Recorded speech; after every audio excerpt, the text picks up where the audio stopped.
Good afternoon, everyone. We're going to start in about 3 minutes. Just give a few more people the opportunity to join us, and then we'll go ahead and get started.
Good afternoon, everyone.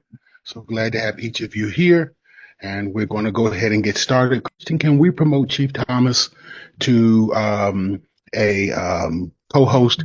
That way, when it's time for him to do his presentation, if he wants to use the share screen, he'll have the ability to do so.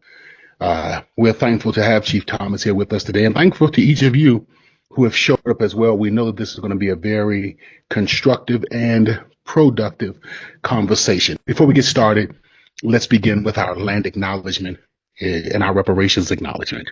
Simply says, place matters. It is essential to acknowledge the land that we are on.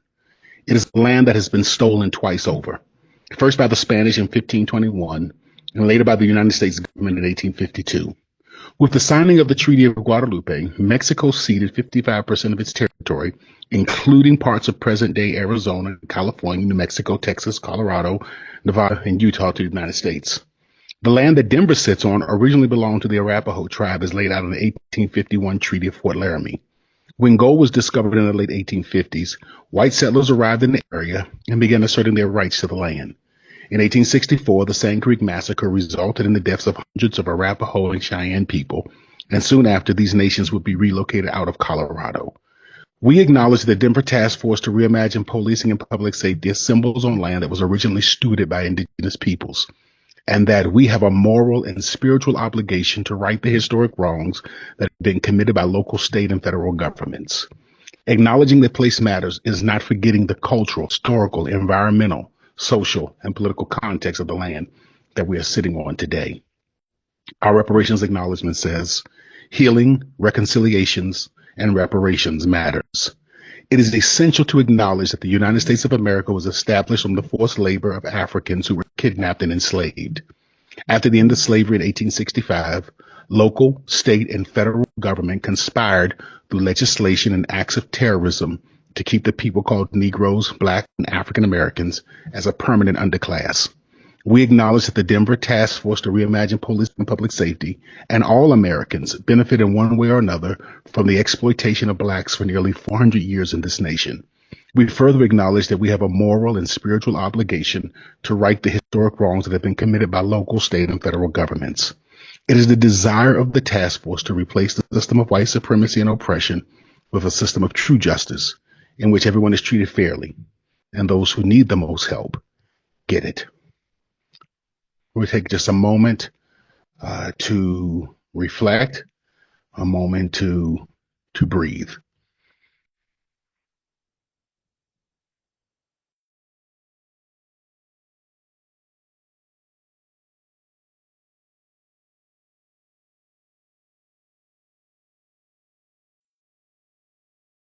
Thank you very much. At this time, we are going to have two very quick updates from Christian Seidel, one regarding the budget working group, and the second is an update from the nonprofit working group. Yes, thank you, Dr. Davis. I believe in our last community meeting, we kind of went over everything that both working groups are going on, including our budget scorecard, which we're really excited. We are releasing with our partners from Hand and Luna, and we're doing a joint release next week. So you guys will see the press conference and all of that and be getting emails from me around that. So very excited to be releasing that work. And then beyond that, we're pulling together the budget working group's 2025 focus. And I just have a questionnaire to help gather information from everyone. And same thing with the nonprofit ecosystem group. We are looking at kind of what needs to be on our matrix and those guiding documents from the group. Both questionnaires combined should probably take less than 10 minutes for y'all to fill out. I'm going to put links in the chat. There's also links in the agenda I shared and in the agenda that went out earlier today, but I'll put them in the chat. And that's really it. Other than that, our budget group continues to meet the second Monday of every month, and our nonprofit ecosystem group meets the second Friday of every month. So I've been trying to be really good about making sure, so you guys tell me you want to be in those groups, that I'm getting you on those lists and calendar invites. If for whatever reason you're not getting them, please let me know. And, you know, I will work as hard as I can to troubleshoot anything we need to. So that really is, I don't want to take up a lot of time. And then the last thing I am going to say is we got the auditor's 2025 plan, and we had a meeting with the auditor in November, I think it was, Dr. Davis. Does that sound right? And I have to say, it really feels like we were listened to. It's a really, I never knew I'd be so excited about an auditor's report. There's some really exciting things that he's looking into. So I'm going to put that in the chat too. So people could check it out. So, and it was Lainey who helped bring that to my attention. So thank you so much. And that is all the time I'm going to take. I want to be sure that Chief Thomas is able to have the time that he needs.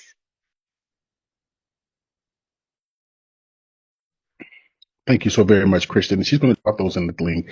Just kind of one little very quick housekeeping before we bring on Chief Thomas, and that is, if you would be so kind, sometimes the chat gets overrun, and I know that a lot of people have things that they want to share with Chief Thomas. Would you please be so kind as to direct any comments or responses that you have to an individual in a direct message to that person, so that whatever is put in the chat are questions that myself or Christian can easily access to share with Chief Thomas when the question and answer segment begins. Now, we're going to allow anyone, when we get to the question and answer segment to begin, we're going to ask anyone who is present. You are more than welcome to ask questions. Please, let's get our thoughts together, our questions together, so we can be succinct. As well as let's make sure that we are respectful for others who are in the place. So if you ask a question, then please, if you'll pause to allow other individuals to ask questions before you come back and ask a second or follow-up question. That is very helpful. Again, let's not overrun the chat with just regular conversations. If you want to say something to someone, send them a direct message so that we, the moderators, we'll be able to focus in on the questions that individuals ask. So start getting your questions together, and we're going to start off with a presentation from Chief Thomas. Chief Thomas, I want to first of all say thank you very much for being here with us today. One last housekeeping thing, I apologize, and that is, let's keep this respectful. One of the things that I really appreciate about Chief Thomas, one of the challenges that I've had when interacting with law enforcement in former conversations, is sometimes an insensitivity has been demonstrated to those who have experienced violence at the hands of law enforcement by members of law enforcement. When they present, they can sometimes be insensitive. I have to honestly say, Chief Thomas is a very thoughtful man, is very intentional and about not inflicting additional harm in the way that he enters these community conversations. I find that very refreshing. So let's all of us try to be as thoughtful and considerate. We can disagree without name calling or being disagreeable. And so with that being said, I'm so glad to have Chief Thomas here today. He was my commander. I live in the district where, when I first met him, he was the commander here for the Montbello Green Valley Ranch area. And then, of course, he became a chief under Payson, and now he is the chief of police himself. It has been a pleasure working with him. We have a lot of areas that we agree on. We have areas that we disagree on, but we've always had fruitful conversations. And I know that today is going to be another opportunity for us to have full conversations. With that being said, Chief Thomas, thank you very much. You can come off of mute and it's yours. Okay, thank you, Dr. Davis. Thank you for the introduction and certainly for the kind words. I would agree that our relationship has always been very fruitful and respectful. I expect that will continue well into the future. So I apologize. I don't have an actual presentation to show. I just compiled some notes just to kind of drive the discussion. But certainly can reiterate certain facts and things like that if need be. So obviously, I was asked to talk about the restrictions on the requirements for traffic stops and current outcomes, as well as updating the new recruitment standards.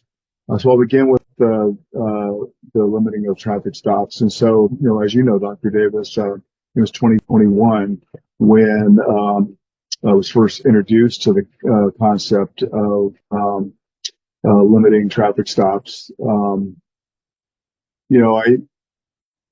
I remember a presentation by the Vera Institute where part of that presentation was an identification of the safety concerns as it relates to that the community has as it relates to traffic stops, recognizing that one of the most frequent times that members of community are injured or killed in their interactions with police stem from traffic stops. Also, talked about the disparate impact that's brought upon community by the enforcement of traffic. So, shortly after that, so in 2022, shortly after being appointed chief, I began my own sort of independent research and discussions with other peer agencies as it related to limitations on traffic stops. One of the things that I studied, and, the Vera Institute was helpful in pointing me in the right direction, studying the impacts on safety, and that's both traffic safety and community safety. And what I can share is that I was really not able to find anything at all that was able to prove that there was any direct connection between the enforcement of low-level traffic stops, minor traffic violations, and either traffic safety or community safety. The other thing I did was study our own internal traffic data. And what I was able to cull from that experience is that we made an awful lot of traffic stops, but the overwhelming majority of those traffic stops did not result in an arrest, even citation, recovery of drugs, recovery of other contraband. I won't go so far as to say that we appear to be wasting our time, but I think it is fair to say that there are better things that we could have been focusing our time on, whether it be focusing on things that are truly community safety or traffic safety related, or just being available and in service to respond to calls for service. So in 2023, I actually began conversations with members of City Council about reducing traffic stops, and then ultimately in May of 2024 is when I finally enacted the policy that I developed based upon some of that independent study that I had done, what other jurisdictions had done, and I felt the policy that I created they seem to be best aligned with Richmond, I think Richmond, Virginia, which is a city and a policy that I have received from conversations with the Vera Institute.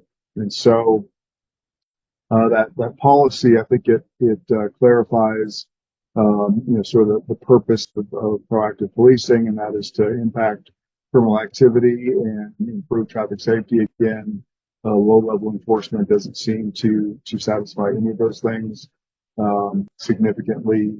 And then wanted to shape the policy around the recognized purpose, clarifying what that traffic safety nexus is. So obviously, reckless driving, careless driving, speeding, disobedience to traffic signals, those things that can be directly tied to having an impact on traffic safety, and then making sure that that stops that are outside of that traffic safety nexus do have a reasonable connection to suspected crime. So, and so basically the way the policy reads is that you are precluded from engaging in a low-level stop, and that's a stop for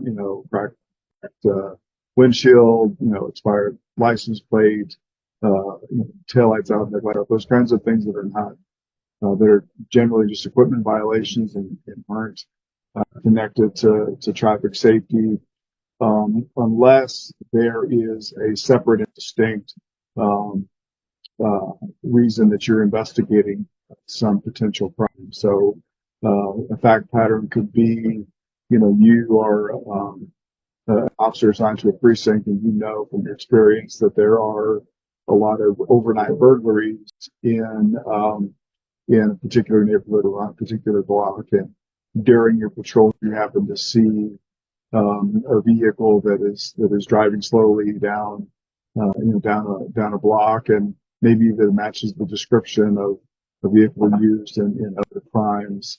And on top of that, it happens to have a expired plate or a missing taillight or something like that.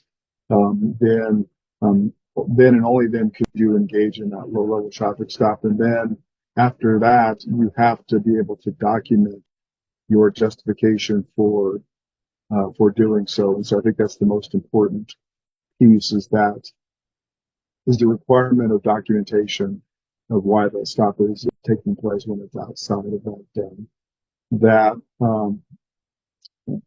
that traffic safety justification. So really the why did I feel like it was important ultimately to limit traffic stops in the way that I did. I think that aligned with our department mission to improve community trust by addressing those disparate impacts, limiting pretextual stops. They've also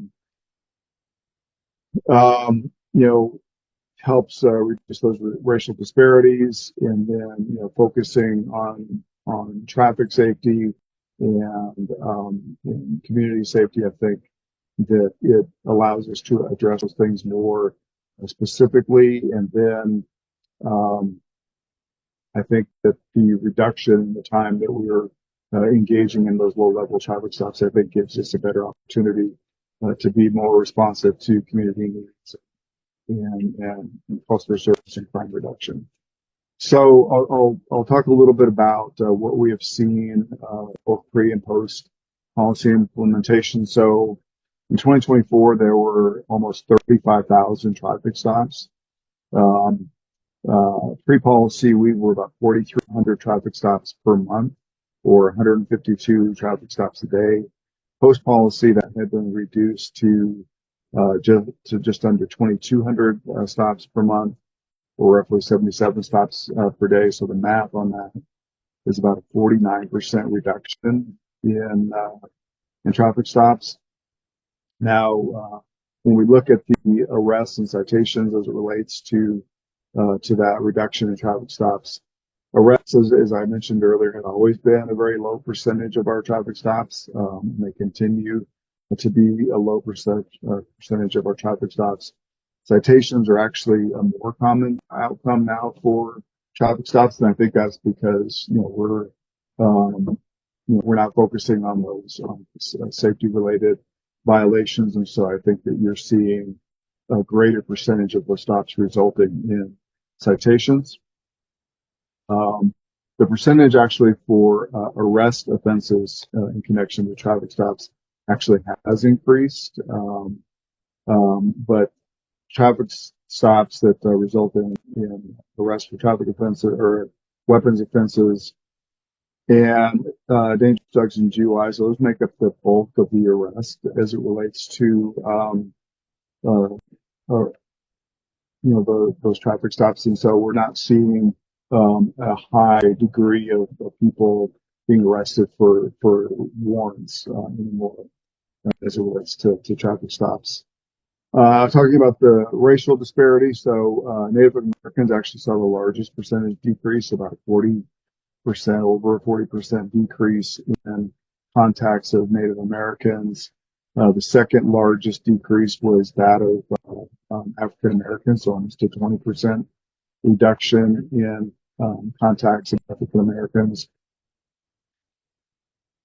And then, as I think some of you know, that there has been times where the way the policy was written, it allows for the the policy to be revised or modified, I guess is probably the best word, to allow for certain traffic enforcement during certain periods of time. And so, one thing could be allowing for like a DUI checkpoint or something like that, or as happened 3 times already since the enactment of the policy. Um, Allowing for stops for expired registrations. And the reason why I have chosen to modify the policy 3 different times for very brief periods of time and only after some significant public awareness campaigns is because of the overwhelming community concern as it relates to registered and untimely registered vehicles. And so, even though we've had those 3 enforcement periods, there's still over the course of the enforcement period still is a 49% reduction in stops overall. During one of the enforcement periods, we did see a 430 citations issued for expired plates, but even still, 70% of the citations written during that enforcement period were either for moving violations such as improper or reckless driving, careless driving, speeding. So that still was the predominant reason for stops. And then what we also saw, and this is actually I think the more encouraging thing, is we saw a significant increase in vehicle registration prior to that enforcement period. And so specifically when we increased our or changed our enforcement strategy in the summertime, in 1 month there were 11,000 more registrations than the periods both before and after. And so I think the public awareness about our enforcement is having an impact on people being more responsible about registering their vehicles. So just to close with this topic, traffic stops continue to be down since the policy change. Arrests continue to make a small percentage of those traffic stop outcomes, and citations again are a more common outcome, and I think that's because we are more intensely focusing on those safety violations that I think are worthy of citation in those particular instances. And if there's no specific questions, I can move on to recruiting. Unless maybe that Dr. Davis, that's your preference. Just go ahead and move on. Yeah, go ahead, move on. Yes, sir. All right. So I'll talk about obviously our challenge as it relates to recruiting is that our budget for 2025 allows for the hiring of 168 officers. It's our desire that we hire officers that are much more representative of the community that we serve. And so we have developed a strategic plan as it relates to recruiting. So sort of our key takeaways for that strategic plan are streamlining and simplifying the application process and eliminating some of the implicit bias in that process. And I can talk about that a little bit more in a moment. Improving our marketing and engagement, and then targeted recruiting, specifically the targeting of women, people of color, and folks coming out of the military.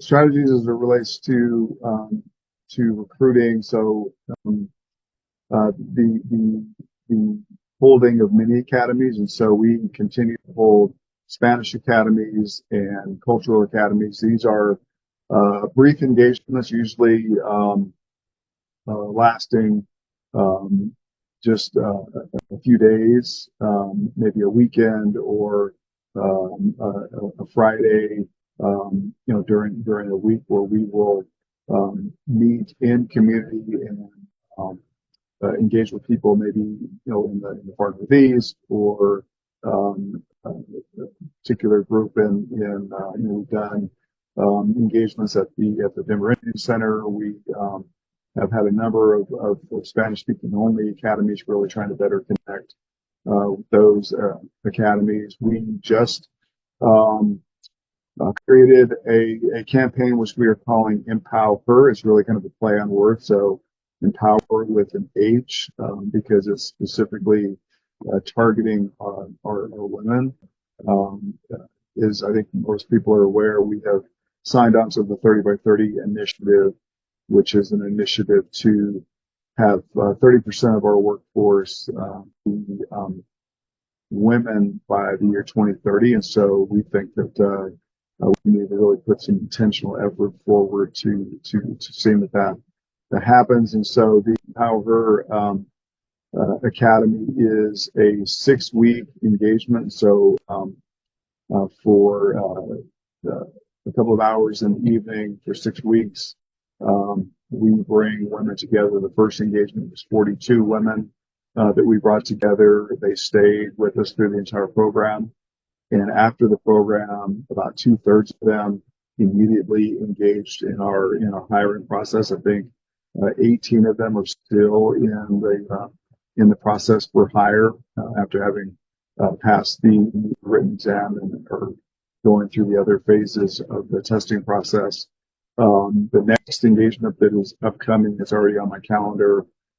I think that there are 52 women that are signed up for this, and what we are hopeful of is that we can really engage with these women, give them a sense of the opportunities that are available in Denver, the significant support system that is available in Denver, and then encourage them to turn around and sign up and test and try to come on the police department again. We have seen significant boosts already from those type of engagements, and we hope to continue to see that.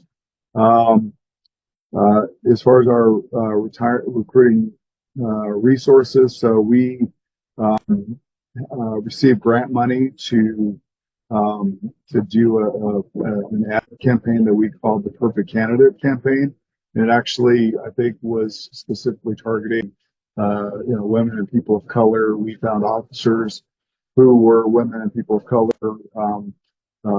We had their pictures taken, and we had specific things about them as individuals that we thought kind of matched things that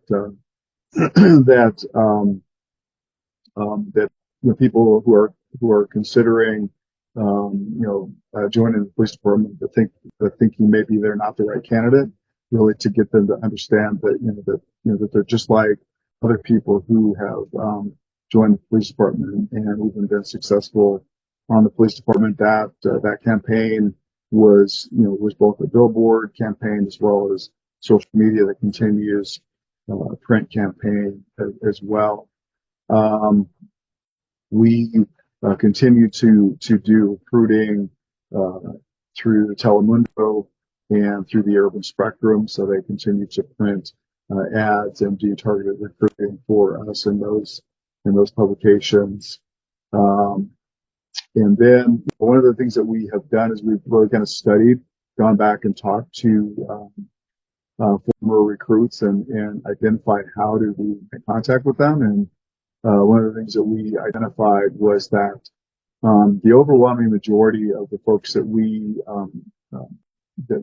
that join us have some previous touch point with the police department. So they met somebody or they saw somebody somewhere who encouraged them to apply and test for the police department. So recognizing the value of that, we have really reached out to all of our employee organizations. We created an incentive program to incentivize people bringing people that they feel are good candidates to the police department. Our second most,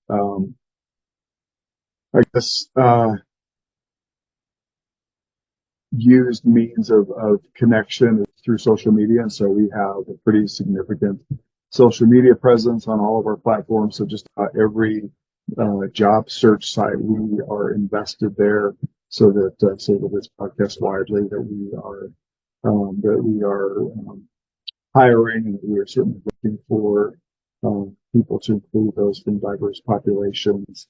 And then our least, I think, significant way of connecting with people through our study has actually been through in-person events, but that hasn't caused us to shy away from doing those in-person events.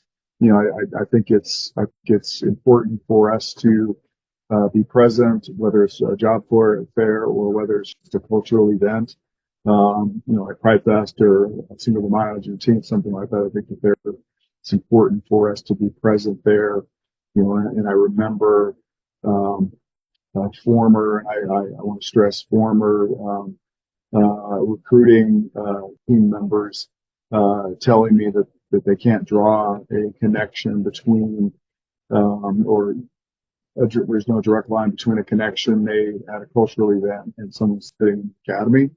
And I had to tell them, that's really not the point. The point is to make sure that the people of all backgrounds understand that we are open to having relationships with community, in community. And so I think that our presence, our continued presence at those events is important, even if it doesn't result in the most people sitting in our academies. The other, I think, significant work that is being done to improve our recruiting is changes being made with civil service. And so one of the things that we knew was that the testing process, I'm talking about the entire process from application to hire, was an extremely lengthy process. And so that caused a lot of people to turn away and either go somewhere else or just decide that this is not the opportunity for them. So working with civil service on process improvements so that they can significantly reduce the length of time that the process takes. We've made some changes to the test itself. And I want to be careful that this isn't construed as lowering standards, because we certainly don't want to lower standards. I've never suggested that we lower standards, because we certainly do not want to do that. But one of the things that I recognized in reviewing results of tests is that there appeared to be a disparate impact. A greater percentage of minorities who were either not passing the test or not completing the test. And there was actually one phase of the test that seemed to be the most responsible for people either failing or not completing the test. We would have people, that would score in the high 90s on the written component and on the reading component, and on this video component, they would get a failing score.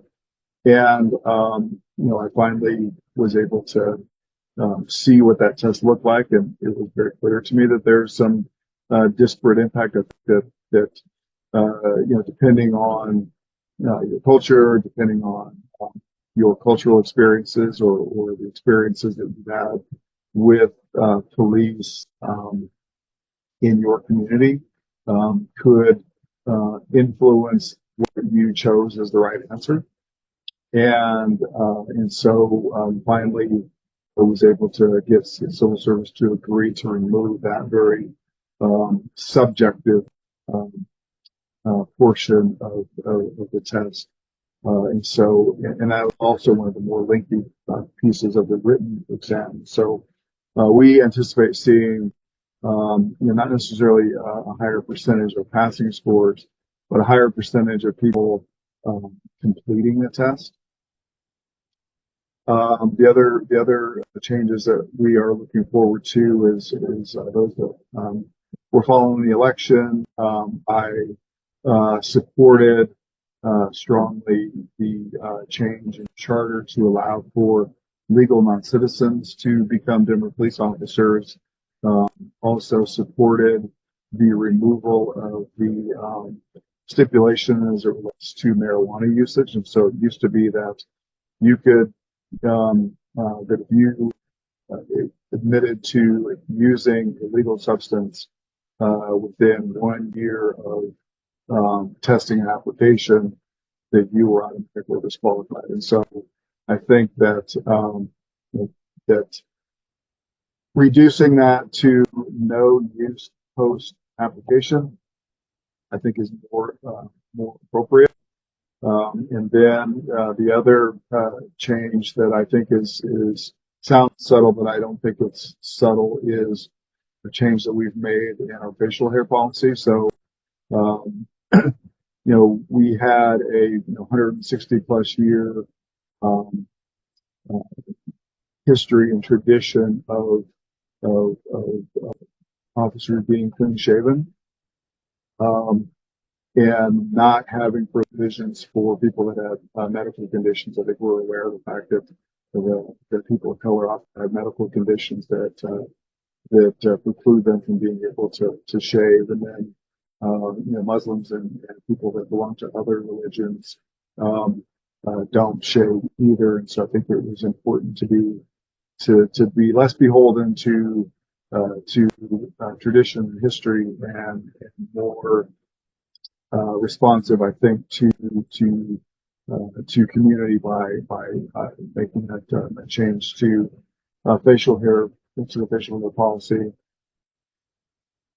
Um, so I'll just give some demographic information before I conclude, and then certainly want to answer any questions that we have. So in 2023, we hired a total of 98 new officers. 25% of those were female.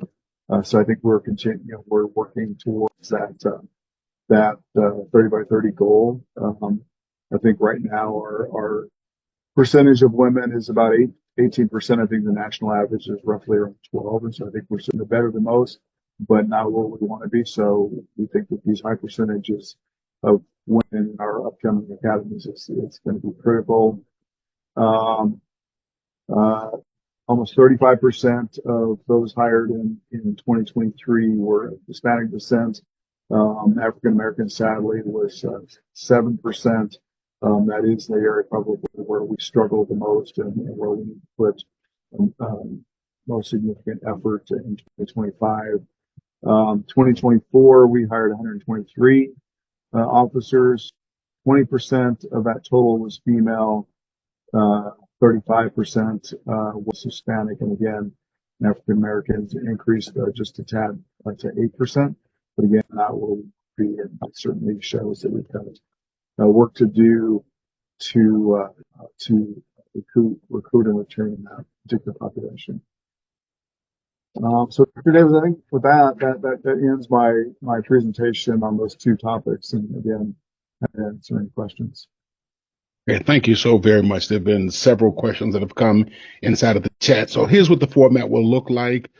Christian Seidel and Dr. Lisa Calderon will ask questions on behalf of the task force for about 10 minutes or so, I'm thinking. And then we'll open it up to everyone.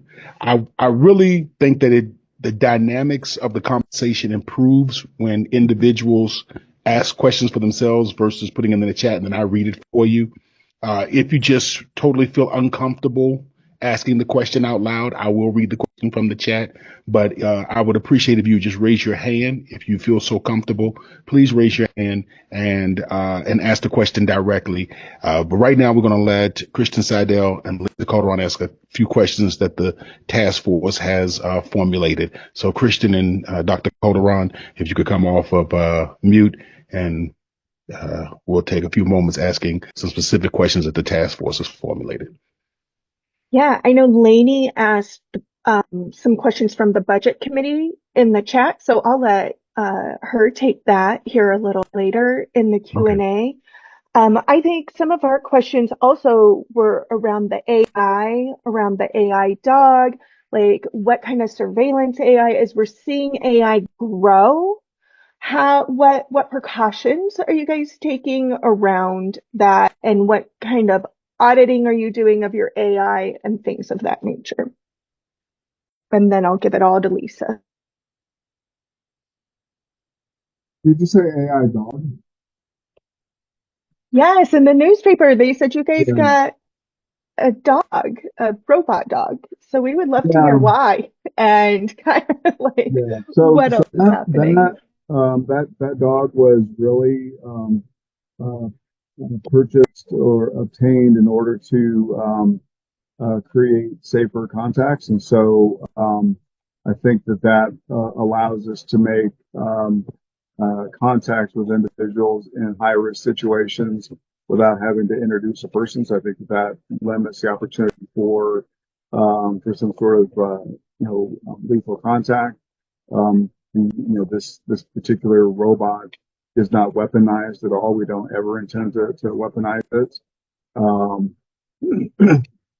and then as it relates to our other AI tools, I think we're probably primarily talking about our FWAT camera system, that the 117 cameras that we have dispersed across the city. And so those obviously, as you know, are focused on the rear end of the vehicle and recording that information.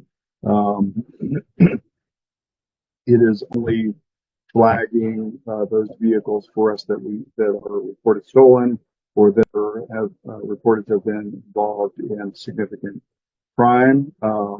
That data is only available to us, I think, for 30 days. And while the database is searchable, it is only searchable if we are investigating a violent crime. So I think that there are um, significant guardrails around our use of AI tools, and certainly our use of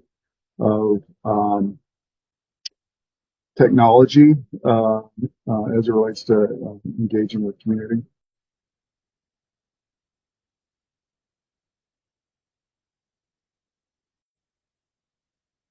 And just one quick follow-up. I heard that you guys have a drone being used in some areas that is responding before police officers get to crimes. No, so that is a desire, a down the road desire. So we do have drones. We've had drones for a while. Most of them are only deployable in sort of tactical situations. We have just sort of instituted sort of a patrol-led drone program, and that is where we would deploy a drone maybe to search for a missing child or missing at-risk adult or something like that. We ultimately do want to get to a space where we are dispatching drones to calls for service. One, so that we can respond faster, and two, so that we can use the information that is gleaned from the view of that particular scene to manage the best response. I think that a drone could quickly arrive on scene and let us know, do we need, two officers or 10 officers or maybe no officers because the event has concluded and there's no need for a police response at all. I think it can give us information about presence of weapons and other things that I think could manage the most appropriate patrol response. And so that is coming. We continue to demo with community and with the city council drones and making sure that we understand all of the capabilities. And one of the things that we would do with any drone is make sure that it doesn't record until it gets to its destination, and then make sure that the the flight and whatever is captured by that drone is available on the dashboard so that people can see that and have an understanding. Thank you so much. And that's all I have. So, Dr. Calderon, it is all you. Good to see you, Chief Thomas. Thank you so much for joining us. So I'm going to get to the questions that were put in the chat. If folks have additional questions that they want to ask themselves, if you can just create a stack group in the chat. We're also going to make sure that before someone speaks twice, other people get to speak once at least. So first, I just want to start off with a little bit of context. You and I, Dr. Davis, and others on this call have gone back on these issues for many, many years. And one of the issues that we have been fighting for, which we are glad to see, so I'm glad that you briefed us on it, is the reduction or the elimination of stopping people for low-level offenses. It's certainly what propelled me into this work. After my son was harassed years ago when he was in high school. It was one of the 112 recommendations from this committee, and yet I don't ever hear committee or community giving credit for this change, and it's not that that's what we are doing it for, but it's really important that community has suffered the consequences of low-level policing that has resulted in high-level punitive measures and consequences for our community. So I read your comments in the media and have not seen, which you usually are great about giving community credit and acknowledgement. This is a change that the community fought for. We're glad that you implemented it. We fought for it through several chiefs of police, and so we are glad that you have implemented it. And it would be great to hear some of that acknowledgement for community. We don't want it to go the way of STAR, where a lot of great things have come out of STAR. We all support it. And yet you wouldn't know it started with community initiative the way that government officials talk about it. So just a comment with that.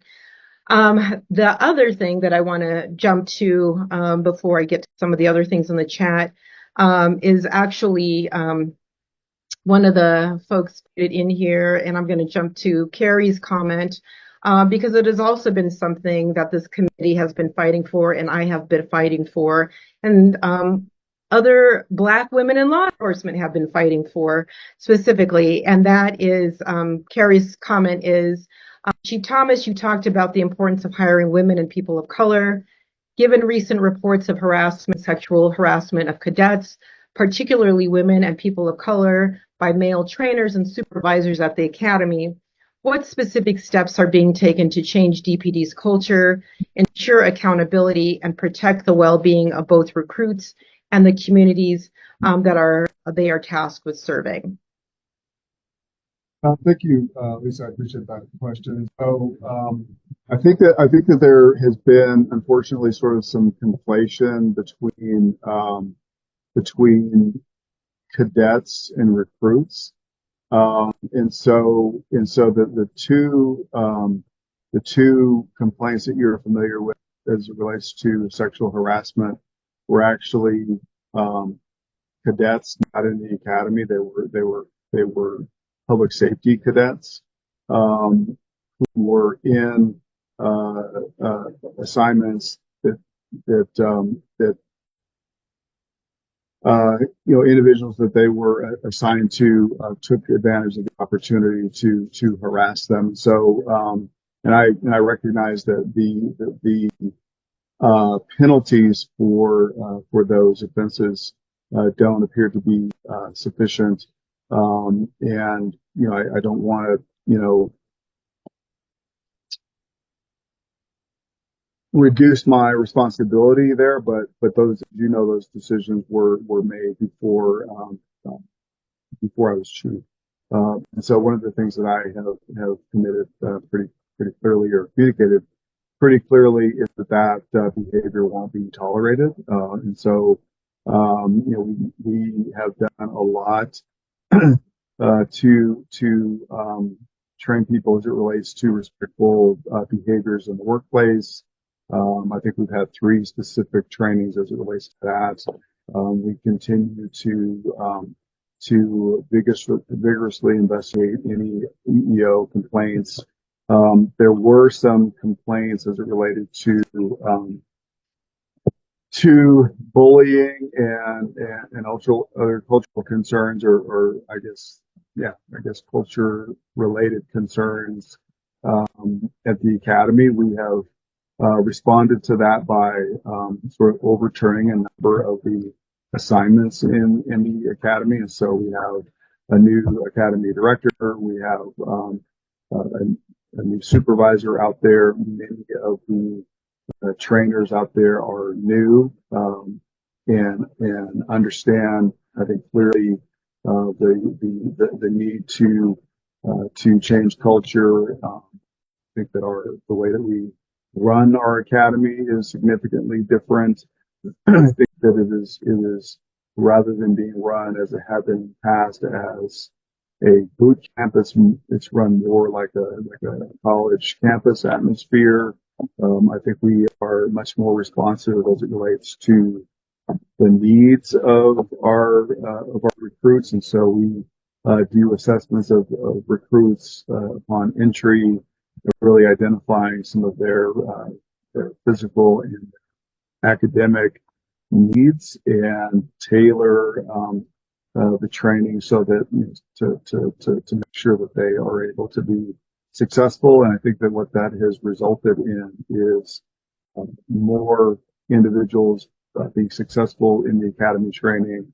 We've reduced our failure rate in terms of people failing tests in the academy or deciding that the academy is not for them significantly. And so I think that we have made those adjustments to be responsive to those concerns about culture. Thank you, Chief Thomas, for that explanation. I hope you know that I believe you when you say that you want to change the culture, you want to make it more responsive for women. The fact of the matter is it's not changed. It's a culture rooted in white supremacist male patriarchy that doesn't seem to really move the needle much. We also know that when women speak out about these issues, and especially if they're vocal, especially if they are highly visible. Former Sergeant Carla Havard, who was the highest ranking Black woman, was pushed out. Niecy Murray, head of the Civil Service Division, Civil Service Commission, made changes that who's following her, not predecessor, the opposite of that, are now taking credit for, even though she was fired for speaking the truth, that she was not going to lower standards to allow more police officers in to meet the mayor's goals.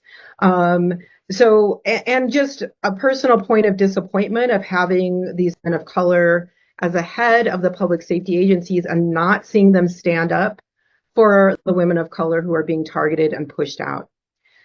That also contributes to a culture of applicants not wanting to apply for the police department. But in addition to that, just historically, from a fact-based perspective, the interest in policing, as we all know, is declining greatly. And there doesn't seem to be a fundamental shift in acknowledging the fact that there are going to be less police officers, less police recruits because of the declining interest for lots of different reasons.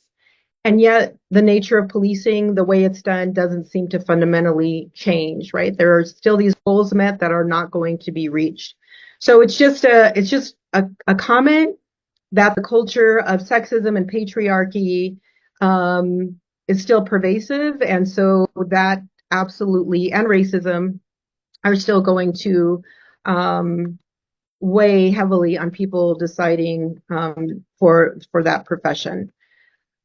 When it comes to just kind of switching gears here, the Office of the Independent Monitor, there's always been a difference in how the police department is monitored versus the sheriff's department.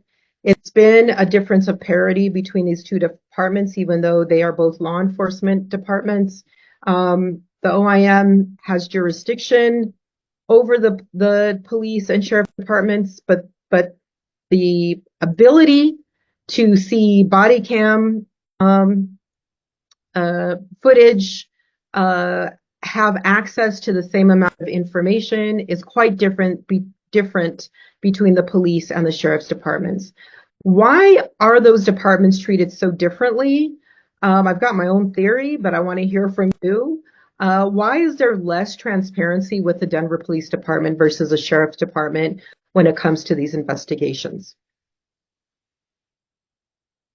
So I think that the reason why there is a difference in how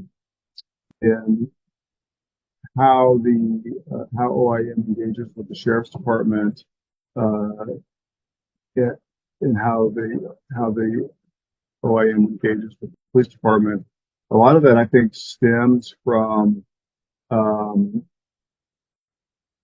the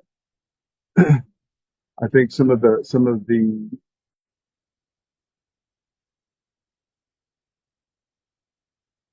safety measures that we have in place. And so, when we have a use of force incident, for instance, we have a supervisor and probably a command officer on the street who is reviewing that, submitting that report to internal affairs, and then we have specific individuals identified in internal affairs that are reviewing that information to determine whether or not there are any policy violations or not. Whereas the sheriff's department doesn't have those tools in place. Okay. I think that part of the history is that you have a very strong police union who has fought a lot of the transparency mechanisms as we were developing the Office of the Independent Monitor over the years. And with the Sheriff Department, you have quite intentional weakening of their union through the mayor's office, through successive mayors. So we have a historical difference. What are you willing to do to increase transparency? Are you willing to give the monitor's office increased and earlier access to body cameras, to the interviews of police officers, etc., since you are now in a position to do that? And I know that there's the monitor's office who are on here, so if there is something more specific that you all can speak to, I don't want to presume to speak for your office. But go ahead. I guess I would say as it relates to increased access to body cam footage for things that are not complaints, I would say no. But as it relates to access to being able to interview officers, I don't have a problem with that. Okay, and the reason for hands off on body cam footage, why is that? Because I don't think it's necessary. I don't think it's necessary, and I think it would inundate OIM. So it's something that the community has specifically asked for. I think OIM has asked for it. Is there anyone from the monitor's office who can speak to that? I'm here, Lisa. Sorry. Go ahead. Sorry about the lighting here. We have engaged in a conversation with the chief and the director of safety regarding access, particularly to uses of force. As we do for the sheriff's department, we think it's equally important that we have eyes on that for the police department. and that request has been denied. Thank you, Liz, for sharing that. I mean, Chief Thomas, I guess the only thing that I hear is that no, it's not necessary. You've heard us say we feel it is. You've heard the monitor's office say it is, but you say it isn't. Are you the sole decision maker on that? I'm not. Obviously, the executive director of safety is the ultimate decision maker. And I will say that I'm, willing to continue the conversation. Okay, so we'll move on, but I will say that that will be something that we will put on our agenda for a Reimagining Policing Task Force to see how, and TOCA, how the group wants to move forward on that issue as a potential action item for us. Okay, so, and thank you, Liz, for that insight. All right, so and I'm going to just finish out the questions in the chat, and then we're going to go to hands raised for y'all to ask your own questions. So let's see. I'm looking at Jesse's question about DPD still stopping motorists unjustly. That's pretty broad, Jesse. If there's any specific example of how that's happening, I'm not, of course, doubting that's happening. It's just if there's a more specific question like where you saw that happening or how you see that happening would be great. And then you also ask what is being done to stop hit and runs. So I think that's pretty specific. Chief Thomas? Yeah, so the first comment I do want to address, and I would say that anyone who believes that they've been stopped unjustly, I would encourage them to file a complaint. So what that would entail is us identifying the officer's reason for conducting that stop. And so obviously if it was for something low level, they would have had to explain why they did so in a written document. So that could be researched to see what the justification was for that stop. And certainly if there was something inappropriate or if it was just not documented, that's a violation. As it relates to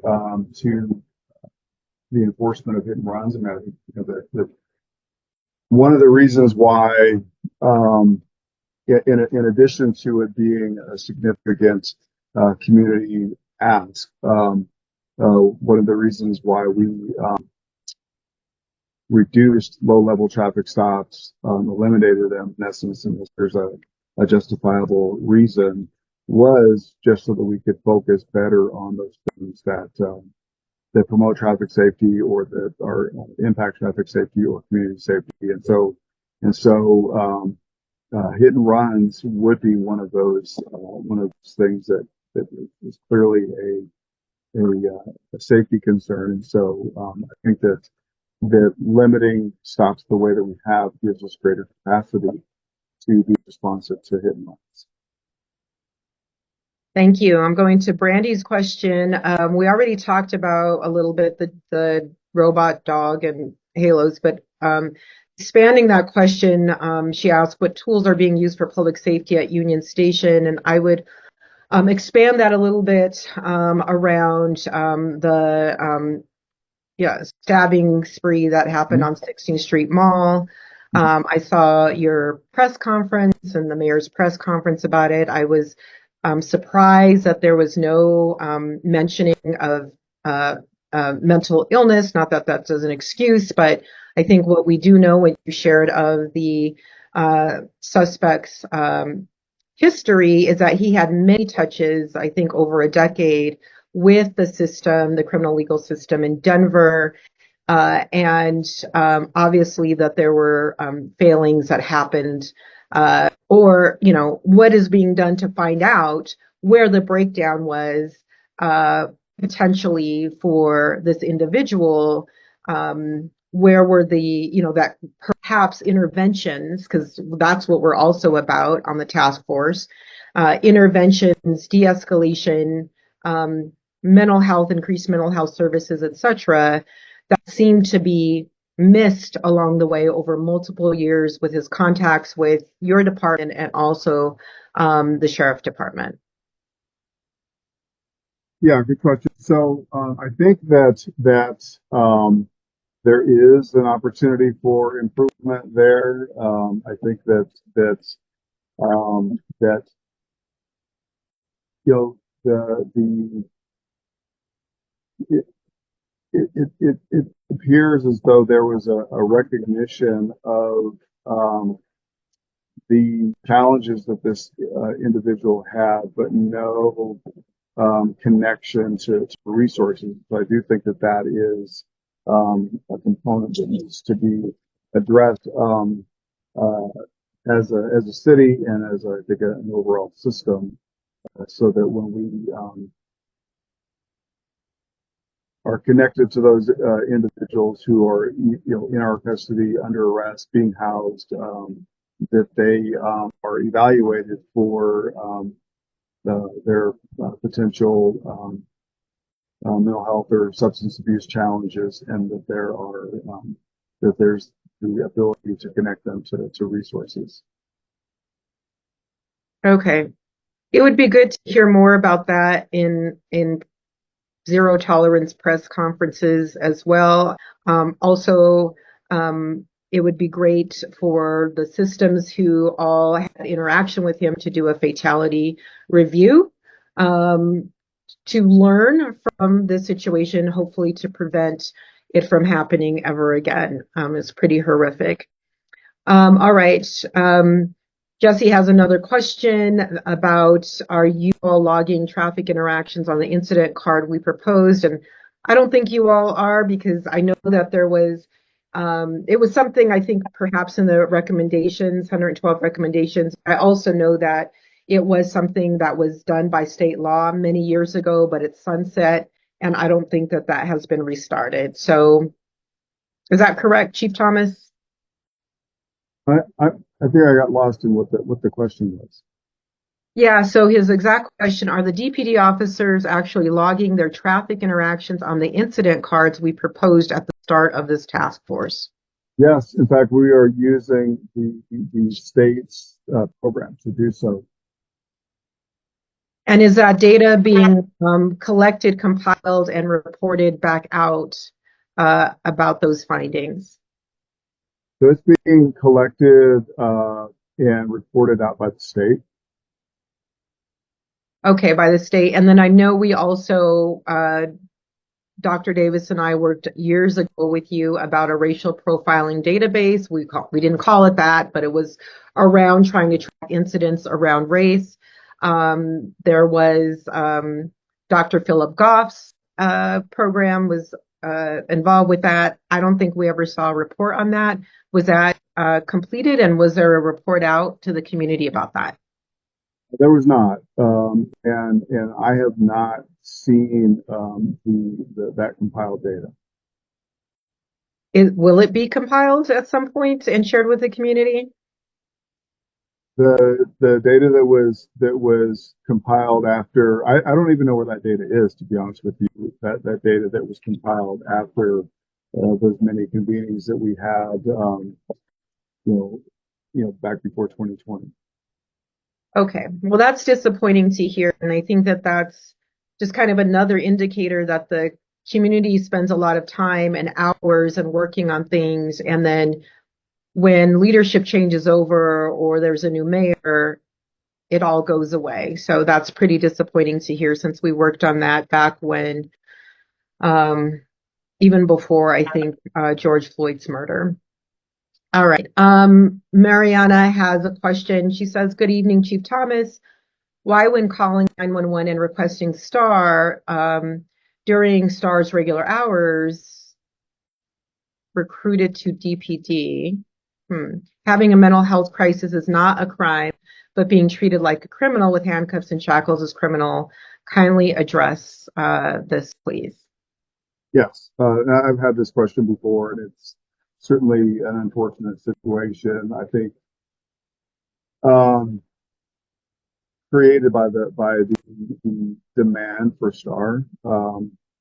So when someone calls for any kind of a response, whether it's a STAR response or a medical response or a police response, it all comes into the communications center. And I think what is protocol is that if a call comes in and there is a STAR component, I think that there's an attempt to dispatch STAR, but if STAR is not available, or I think if the wait time is considerable, then they will dispatch police instead, so that there is some sort of response. And I think that the workaround that we try to communicate is that if you want a STAR only response, if it's clear that only a STAR response is needed in a particular situation, that needs to be communicated to dispatch so that they know that if it's going to be an extended wait, that that we'll just have to extend that wait time, and we're not going to clear that call by dispatching police. Okay. I'd also advocate for STAR folks to get more support and resources, very much needed citywide. Lainey says, since I'm in the budget working group, my question is about the budget. When does DPD prepare their annual budget and collective bargaining agreement? Thank you. So those are two sort of separate and distinct issues, and so we start working on our budget. So the 2025 budget, I probably started working on that towards the end of the summer. The city held some sessions on identifying citywide goals that I think would drive those budget conversations. And so the 2026 budget, I think we will engage in the same thing. So we meet very early on to identify what our goals are for 2026, and then start building our budget to meet those goals. The collective bargaining agreement is separate from that, and so I think that we are in the last year of the current CBA, and so I think negotiations for the CBA will begin here, I think, later this year. Amy, do you have any follow-up to that? Because I know the budget can be complicated.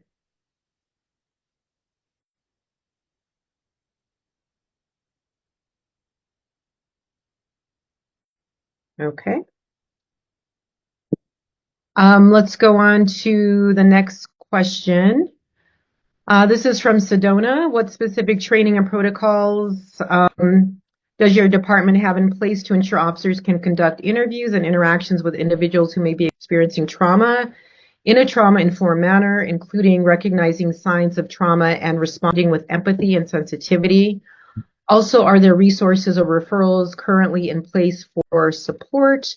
And I will just combine that with another question from Mariana, who is concerned about vetting of folks coming out of the military who are trained to kill and have PTSD. Yeah, I appreciate that. So I guess a couple of things. So one, beginning in the academy, we train officers on how to interact with that population, even giving them CIT training so that they have the training not to clinically diagnose, but certainly identify signs of those challenges and be responsive in their contact with them. I think that one of the things that's very helpful for us is the co-responder program. So we have quite a large number of co-responders, and these are clinicians who ride alongside officers and are often present when officers are engaging with people that have any sort of a challenge. And then beyond that, we have our outreach case coordinator. So I think we do a decent job of identifying challenges and escalating and managing a situation in the moment, but what about tomorrow, next week, next month? I think that's where the outreach case coordinators come in, being able to connect folks with long-term services and support. As far as officers are concerned, so officers actually go through pretty significant, and I think there's two separate ones currently. You probably have to talk to civil service to get this exact, but I know that there are a number of steps taken to identify mental health challenges and things such as PTSD that may be challenging as it relates to bringing people from the military. Are you all still using Nicoletti and Associates to do your psychological evaluations? I know that we still have a relationship with Nicoletti Plater. I don't know who civil service is using to conduct that. In fact, I don't believe that it is Nicoletti that does the assessments on behalf of civil service. They certainly are still a part of, as is Code 4 and some other mental health resources are involved in our employee assistance programs. Could you get us that information of who's doing those evaluations now for your department and also for civil service, please? Sure. And for those of you who aren't familiar, Nicoletti had the contract for like 30 years, sole sourced, all white, no diversity in there. And so it was something that we, again, fought for, and we're told that it's a very specialized field and that only they could do it. So it would be good to know that there was progress from that contract. Amy asks, I've heard DPD is piloting AI to write incident reports, also translating body-worn camera footage for reports. Any truth to that? No. We do have a existing contract with Axon. That's who does our body cams as well as some of our less lethal tools, and they do have an AI capability that we are not using. I see utility in using that, but certainly before we go down that road, I think that there needs to be discussions about guardrails and other concerns that the community would have. Okay. Dr. Calderon, before we go on, let me just make sure that I indicate where we are so far as time. The meeting is scheduled to end at 6 o'clock. Chief Thomas, we have several additional questions. Would you be so kind as to stick around for a few more minutes with us so we can cover, we have people who have raised their hand. I know Jason hasn't asked any question yet, and he reached out to me earlier today, and I told him to wait and ask his question in person. So, if we could have a few additional minutes, I really appreciate that. Dr. Calderon. Yeah, and I just have 2 more questions in the chat by people who have not had a chance to have their questions answered. So I'm going to go, and I think it's Manish. I'm sorry if I'm mispronouncing your name. You're welcome to correct me. The question is, how is the lead team utilized? What guidance are officers given about how or when to contact with them? What is the referral criteria, and what are the metrics being used to determine success? So if you're referencing law enforcement assisted diversion, I'm probably not the best person to answer that. I can get some answers for that, but that program, while certainly I think that and the AIDS Center, which is available to us, another resource that began under the executive director's leadership, and so I can get those answers as it relates to Okay. how those connections are made and the data that's compiled. And who is the head of LEAD? I believe it's Tien is her name, is the person who was leading that. Oh, Tien Tong. Okay. Yes.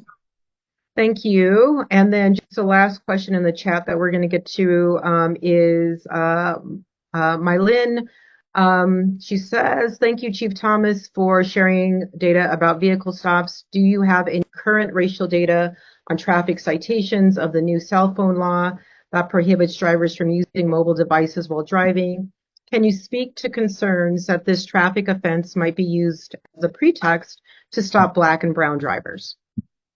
Yeah, no, I appreciate that question. I think it's very timely. So, and I've already made sure that our officers understand this. So, um, so that's a secondary offense similar to driving without a seatbelt. And so, we couldn't just pull somebody over because they were on a cell phone. Um, and and so yeah, so I think it has to be in connection with them driving recklessly, and so then that would then I think make it a safety related traffic offense. So at this point, I don't have any numbers as it relates to how many people have been cited for the new cell phone law. I can only imagine that it's extremely low if we even cited one person. But again, that's we've clarified that is a secondary offense and not something that we would be able to pull someone over for on site. Okay, thank you for that. And Brandy has a few more questions, but we're going to just send those over to you to give other people a chance to ask their questions. Dr. Davis, I'm going to turn it over to you for the hands raised, and I'm going to switch devices. So thank you, Chief Thomas. Thank you. Thank you very much, Dr. Cordon. I really appreciate that. Jason Vitello and Jesse, you had your hand up. I don't know if you lowered it out of courtesy for others, but if you still have a question and we have additional time, please put your hand back up and we'll try to get to you. But Jason, go ahead, sir. Jason Vitello, Colorado Criminal Justice Reform Coalition. Good evening, Chief. Thanks for being here. I have two questions, if that's all right. Yes, sir.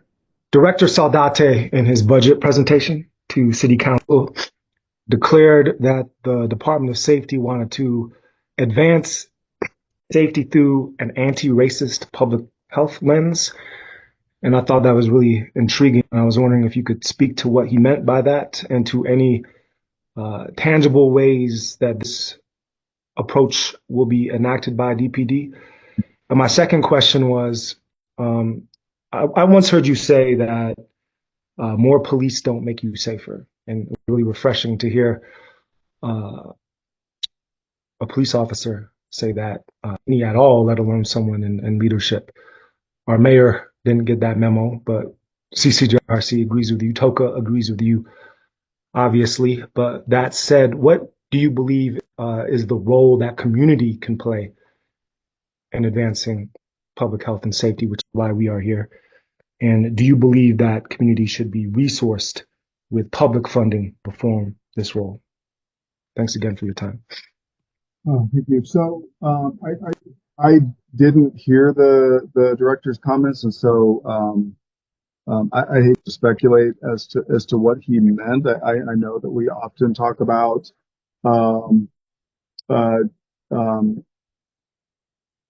addressing violent crime and public safety through a public health lens. And one of the things that I like to talk about as it relates to addressing violent crime and other criminal challenges without using strict enforcement is our efforts around and our success around lowering crime pretty significantly in the city. And I actually forgot to get to this in my presentation about limiting traffic stops. Sort of the proof in the pudding that low-level traffic stops have no bearing on public safety is that we have been able to continue to have significant reductions in violent crime in just about every crime category while significantly reducing our traffic stops. But I think that one of the reasons why we have been able to drive down those crime categories without having a significant impact on community is because we are using strategies that I kind of like to reference as is more of an investment strategy than an enforcement strategy. And what I mean by that is when we identify, for instance, a persistently violent hotspot or a location where violent crime is occurring.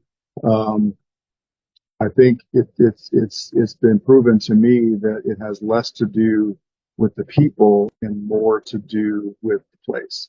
And so I think that what that calls for is not just surging police resources in an area that's high crime. I think that it involves surging sort of an all of government and actually all community response. And so I think that there are opportunities for increased investment, economic development, improvement of infrastructure that I think impacts safety and even connecting with our community partners who I think can provide resources to individuals in community and address some of our safety challenges without arrest. And that's why I think that we are seeing those reductions in crime without seeing increases in police presence and increases in arrest. And so when I said that more police doesn't necessarily equate to more safety, I will still stand by that. And the primary reason why I continue to ask for and recruit additional staffing isn't necessarily so that I can facilitate more safety. It's actually so that we can be more responsive. So I think as I think most folks are aware, there are significant waits for a police response, and I think that we could impact that significantly by having more officers to respond. And I think that it would also improve our customer service and customer satisfaction with our engagements in community if we could take the time to listen to community and be individually responsive to community rather than rushing from call to call to meet the demand. Thank you so very much. Betsy, I see that your hand is raised. You can come off of mute. Thank you. Yes, this is Betsy Kraft with Colorado Drug Policy Coalition. Good evening, Chief Thomas. My question is really centered around it's really around overdose response and just hearing recently some situations where there's, DPD officers who come up on an overdose, an active medical emergency, and are wearing naloxone on their person, yet are not administering the naloxone because they're saying, quote unquote, they're not trained to do so and they need to wait for EMS. And so my questions are really centered around, what kind of overdose response training do DPD officers go through? And are they aware of national best practices? And Colorado, has joined a national movement and our call to action for our commitment to low-dose naloxone products, which is also why there's only low-dose naloxone products available on the naloxone bulk fund through CDPHE. But how do we know that the officers are trained in compassionate overdose response? And then if not, are they willing to, partner with community-based organizations, like any of the organizations that are part of TOCA that I know, like Blazing Cloud Consulting or Promotores de Esperanza, any of these organizations that we know are trained in compassionate overdose response to ensure that they're providing the most up-to-date best practices that are, rooted in data-driven compassionate overdose response is really my question. I know that was a long one, so just really, how do we know what training they're doing? Are they responding? And would they be willing to partner with some community-based organizations to ensure they're up to date on the training for overdose response? Cool. So I can tell you that, obviously every officer is given naloxone. They're trained, they're trained in the academy, they're trained to get on the street. There's a recurring training annually on to administer naloxone. I can tell you that there have been a number of people that have been revived through I read it pretty frequently and watch reports and things like that. There has been administration of naloxone. So I know that officers know how to do it and have in fact done it a number of times.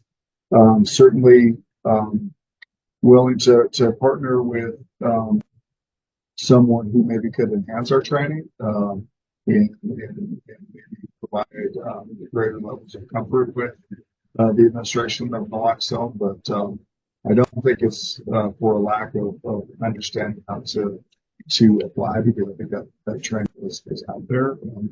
Bulletins that can be referenced, continual training that can be referenced, but again, certainly open to some sort of community partnership to improve it. Awesome. That would be great. Thank you. I appreciate your answer. So you're saying that they are then required to wear the naloxone on their person? Yeah, everybody has it. I'll have to check to make sure that it's a required piece of equipment. I know that that we constantly seek refills, and so it is being used. I think people recognize the value of having it available and having it with them. I'll have to see if it's a required piece of equipment. Yeah, I'd be happy to drop my email in the chat if someone could follow up on that, or I'm not sure if the group here is able to add that to a list of follow-ups, but I'm also interested to know if y'all have like a kiosk in any of your police stations with naloxone, or like where you have kiosks. Just trying to make it more readily available, especially for people that are leaving incarceration. Because Promotores de Esperanza is a group that is a harm reduction community-based group, and they provide cases of naloxone, so they'll come in and refill it for free. It's kind of like having a kiosk, a clear case. So just wanted to mention that as well. Okay, thank you. Okay. Thank you so much, Betsy. We just have a couple of minutes left. I want to make sure that every voice that wanted to be heard tonight had the opportunity to be heard. So this is your last opportunity to raise your hand and to share whatever question that you may have with the chief. First of all, I want to say how appreciative I am, Chief, for you showing up, period, and then for staying this extra time. I know you have a very demanding schedule, so I really appreciate this. So either we're going to close it out or give someone a last chance to ask any final questions. All right. Well, Chief, again, as I shared just a moment ago, thank you so much for coming. There were several questions that you said you would follow up on, including Betsy's last question. Would you be so kind as to sharing that with us, perhaps in an email, and then we can put that out to everyone who's on the call here? Those follow-up questions. I think there were about 2 or 3 of them.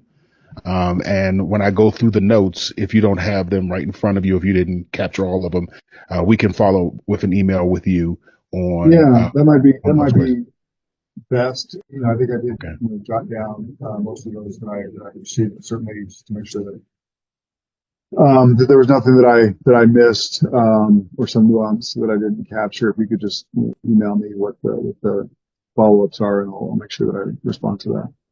All right. Do you mind putting in the chat the best way for people to get in touch with you and your team? And then we'll close out. And while he does that, I want to say thank you to each of you who showed up this evening. This is the Denver Task Force to Reimagine Policing Public Safety. It's made up of the community who came together in 2020 for the sole purpose of figuring out how can we improve public safety. And I want to just say thank you to each of you who have been here since beginning. And I want to say thank you to those of you who have come on recently. This is a community initiative. So people come, people go, people join in, but we're all pushing toward the same goal. I do have one final question. I promise it's the last one, Chief.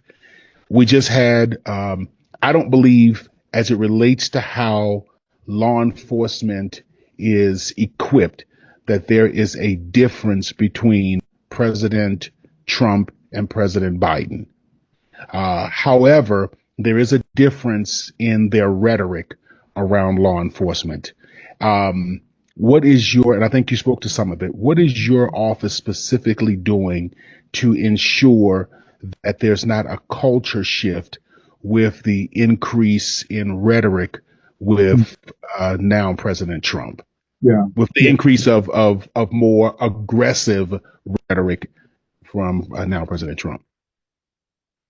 Yeah, and I appreciate that. So, I think the communications that I have with staff and certainly with the mayor's office and community, I've been in a number of community settings where I've talked about what our posture is, and my belief is that we are a safer city, a safer community when children are able to go to school, when folks are able to go to work, when people feel comfortable reporting crimes, and there's no concern about their citizenship or immigration status. And so I'm glad that we live in a city in a state where there's actually legislation in place that prevents us from assisting with federal immigration enforcement, or even asking information or turning over information as it relates to citizenship to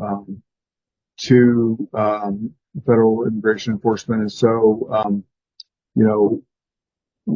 we're not going to be pushed into a situation where we are enforcing federal immigration enforcement, regardless of the rhetoric that comes from Washington.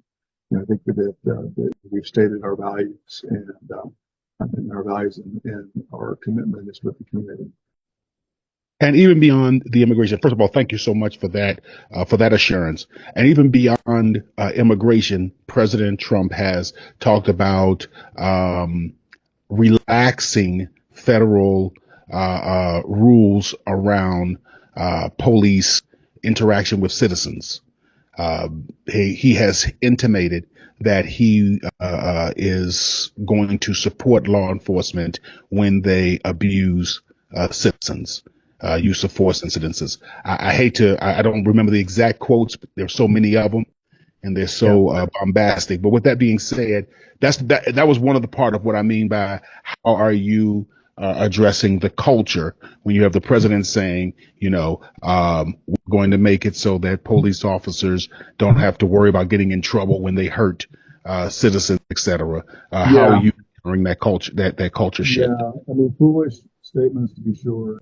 And I think really, forums like this and other forums that I have engaged in are going to be important to continue to be involved in, just so that I continue to get that message out that none of that is helpful. None of that is first of all, we're not going to act on any of that.